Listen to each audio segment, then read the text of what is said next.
ಇವತ್ತು ನಮ್ಮ ಪಕ್ಷದ ಕೇಂದ್ರ ಕಚೇರಿಯಲ್ಲಿ ನಮ್ಮೆಲ್ಲರೂ ಸಹ ಮಾತೃ ಸ್ವರೂಪಿಗಳು, ನಮ್ಮೆಲ್ಲರ ಆರಾಧ್ಯ ದೈವ ಶ್ರೀಮತಿ ಚೆನ್ನಮ್ಮಾಜಿಯವರು ಇವತ್ತು ದಿವಸ ತಾವೆಲ್ಲ ನೋಡಿದ್ದೀರಿ. ಅವತ್ತು ಏನು ಅವರು ಶನಿವಾರ ನಮ್ಮನ್ನೆಲ್ಲ ಆಗಲಿ ನಮ್ಮಿಂದ ದೂರ ಆಗಿದ್ದಾರೆ. ಆವತ್ತಿನಿಂದ ಏನು ಪದ್ಮನಾಭನಗರ ನಿವಾಸದಲ್ಲಿ ಸುಮಾರು ರಾತ್ರಿ 7-7:30 ಶುರುವಾದಂಥ ಜನಸಂದಣಿ ಅವರ ಒಂದು ಪಾರ್ಥಿವ ಶರೀರದ ಮುಂದೆ ಎಲ್ಲರೂ ಸಹ ಕೈ ಮುಗಿದು ಯಾವ ರೀತಿ ಬೆಳಗ್ಗೆ 12 ಗಂಟೆ ತನಕ ಅಲ್ಲಿ ಪದ್ಮನಾಭನಗರ ಮನೆಯಲ್ಲಿ ಜನ ಬಂದು ಅವರ ಒಂದು ಮನೆಯ ಒಂದು ಆಶೀರ್ವಾದವನ್ನು ಯಾವ ರೀತಿ ಜನ ನಿರೀಕ್ಷೆ ಮಾಡಿದಂತೆ ತಾವೆಲ್ಲ ನೋಡಿದ್ದೀವಿ. ಅದೇ ರೀತಿ 12 ಗಂಟೆಯಿಂದ ನಾವೇನಿಲ್ಲಿ ಹೊರಟ್ವಿ. ಸುಮಾರು ಸಂಜೆ 6-7 ಗಂಟೆಗೆ ನಾವು ಹಾಸನ ಒಳನಕ್ಷತ್ರ ತಲುಪಬೇಕು ಅಂತೇಳಿ ನಾವು ತೀರ್ಮಾನ ಮಾಡಿದಂಥದ್ದು. ಆದರೆ ಜನ ಅವ್ರಿಗೆ ತೋರಿಸ್ತಕ್ಕಂಥ ಪ್ರೀತಿ ಇಲ್ಲಿ ಮಧ್ಯಾಹ್ನ 12 ಗಂಟೆಗೆ ಪ್ರಾರಂಭ ಆಯಿತು. ಬೆಳಗಿನ ಜಾವ 6 ಗಂಟೆಗೆ ನಾವು ಒಳನಕ್ಷತ್ರ ಮನೆಯನ್ನು ತಲುಪಿದಂಥದ್ದು. ನಾವೆಲ್ಲ ಮಾಧ್ಯಮದ ಸ್ನೇಹಿತರು ಸಹ ಜೊತೆಯಲ್ಲೇ ತಾವು ಸಹ ಬಂದಿದ್ದೀವಿ. ಹಾಗಾಗಿ ನಾವೆಲ್ಲವನ್ನು ನೋಡಿದ್ದೀವಿ. ಆ ರೋಡ್ಗಳಲ್ಲಿ ಜನ ಸುಮಾರು ಒಂದೊಂದು ಸ್ಟಾಪನ್ನು ಸಹ 100 ಮೀಟ್ರು, 1 ಕಿಲೋಮೀಟರ್ ಹೋದಂಥ ಸಂದರ್ಭದಲ್ಲಿ ಪ್ರತಿ ಹಳ್ಳಿಯಲ್ಲೂ ಸಹ ಸುಮಾರು 2-3 ಸಾವಿರ ಜನ ಅವರ ಒಂದು ಪಾರ್ಥಿವ ಶರೀರವನ್ನು ನೋಡಿಕೊಂಡು ಹೋಗಬೇಕಾದ್ರೆ ಯಾವ ರೀತಿ ಅವರ ಒಂದು ಭಾವನೆಯನ್ನು ವ್ಯಕ್ತಪಡಿಸ್ತಾ ಇದ್ರು ಅಂತೇಳಿ ನಾವೆಲ್ಲ ನೋಡಿದ್ದೀವಿ.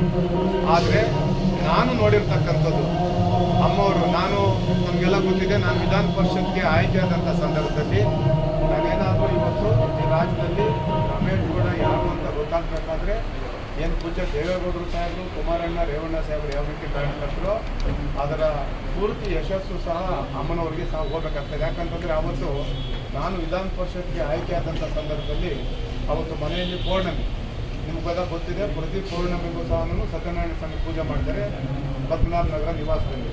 ಆವತ್ತು ನಾನು ನಾಮಿನೇಷನ್ ಹಾಕಕ್ಕೆ ಹೋದಂಥ ಸಂದರ್ಭದಲ್ಲಿ ನನಗೆ ಕರೆದು ಆ ಸತ್ಯನಾರಾಯಣ ಸ್ವಾಮಿ ಪೂಜೆ ಮಾಡಿದಂಥ ಸಂದರ್ಭದಲ್ಲಿ ನನಗೂ ಆಶೀರ್ವಾದ ಮಾಡಿ ಇನ್ನು ಒಳ್ಳೆಯದಾಗ್ತದೆ ಹೋಗು ಅಂತೇಳಿ ವಿಧಾನಸೌಧಕ್ಕೆ ಹೋಗಿ ಅವ್ರಿಗೇನು ನಾಮಿನೇಷನ್ ಹಾಕಿ ಅದು ಅವರ ಆಶೀರ್ವಾದದಿಂದ ನಾನು ವಿಧಾನ ಪರಿಷತ್ಗೆ ಆಯ್ಕೆ ಆಗಿರ್ತಕ್ಕಂಥದ್ದು. ನನಗೆ ಆ ಕೃತಜ್ಞತೆ ಸದಾಕಾಲ ಇದೆ. ಹಾಗಾಗಿ ಇವತ್ತೇನು ನಮ್ಮ ಕೇಂದ್ರ ಕಚೇರಿಯಲ್ಲಿ ಇವತ್ತು ನಮ್ಮ ಪಕ್ಷದ ವತಿಯಿಂದ ಇವತ್ತು ಅವರಿಗೆ ಒಂದು ನುಡಿ ನಮನ ಕಾರ್ಯಕ್ರಮವನ್ನು ಇವತ್ತು ಅವರಿಗೆ ಇಲ್ಲಿ ಆಯೋಜನೆ ಮಾಡಿದ್ವಿ. ಇವತ್ತು ಭಾಳ ಜನ ನಮ್ಮ ಪಕ್ಷದ ಎಲ್ಲ ಮುಖಂಡರುಗಳು, ಅಧ್ಯಕ್ಷರುಗಳು, ಮಾಜಿ ಶಾಸಕರು, ಹಾಲಿ ಶಾಸಕರು ಎಲ್ಲರೂ ಸಹ ಇವತ್ತು ಬಂದು ಇವತ್ತು ಒಂದು ಈ ನುಡಿ ನಮನ ಕಾರ್ಯಕ್ರಮದಲ್ಲಿ ಈ ಶ್ರದ್ಧಾಂಜಲಿ ಸಭೆಯಲ್ಲಿ ಎಲ್ಲರೂ ಸಹ ಅವರಿಗೆ ಪುಷ್ಪಾರ್ಚನೆ ಮಾಡೋದ್ರ ಮುಖಾಂತರ ಒಂದು ಭಕ್ತಿ ಭಾವಕ್ಕೆ ಇವತ್ತೆಲ್ಲ ಪಾತ್ರರಾಗಿದ್ದಾರೆ. ಈಗೇನು ಮುಂದಿನ ದಿನಗಳಲ್ಲಿ ಇವತ್ತೇನು ಗುರುವಾರ ಈಗಾಗಲೇ ನಾವು ಸುಮಾರು ಕುಮಾರಣ್ಣವ್ರು ಹೇಳಿದ್ದಾರೆ ಸುಮಾರು 1.5-2 ಲಕ್ಷ ಜನ ಬರ್ತಾರೆ ಅಂತೇಳಿ. ನಾವು ಬೆಂಗಳೂರು ನಗರದಿಂದನೇ ಈಗಾಗಲೇ ನಮ್ಮ ಎಲ್ಲ 28 ವಿಧಾನಸಭಾ ಕ್ಷೇತ್ರದ ಅಧ್ಯಕ್ಷರು, ನಮ್ಮ 5 ಜನ ಅಧ್ಯಕ್ಷರು, ಇಲ್ಲಿನ ಶಾಸಕರು, ಮಾಜಿ ಶಾಸಕರು ಹೇಳ್ತಾ ಇದ್ದಾರೆ ಕನಿಷ್ಠ ನಾವು ಬೆಂಗಳೂರು ನಗರದಿಂದ 10,000 ಜನ ಬರ್ತೀವಿ ಅಂತ. ಬರೀ ಬೆಂಗಳೂರು ನಗರ ನಮ್ಮ, ಅದು ಬಿಟ್ಟು ಇನ್ನು ಬೆಂಗಳೂರು ಗ್ರಾಮಾಂತರ ಇರ್ಬೋದು, ಕೋಲಾರ ಇರ್ಬೋದು, ರಾಮನಗರ ಜಿಲ್ಲೆ ಇರ್ಬೋದು, ಅಲ್ಲಿಂದ ಎಲ್ಲನೂ ಈಗಾಗಲೇ ಭಾಳ ಜನ ಈ ಒಂದು ಕಾರ್ಯಕ್ರಮಕ್ಕೆ ಹೋಗಬೇಕು ಅಂತೇಳಿ ಈಗಾಗಲೇ ಭಾಳ ಜನ ಈಗಾಗಲೇ ಎಲ್ಲ ಅವರು ಯೋಜನೆಯನ್ನು ರೂಪಿಸ್ಕೊಂಡಿದ್ದಾರೆ.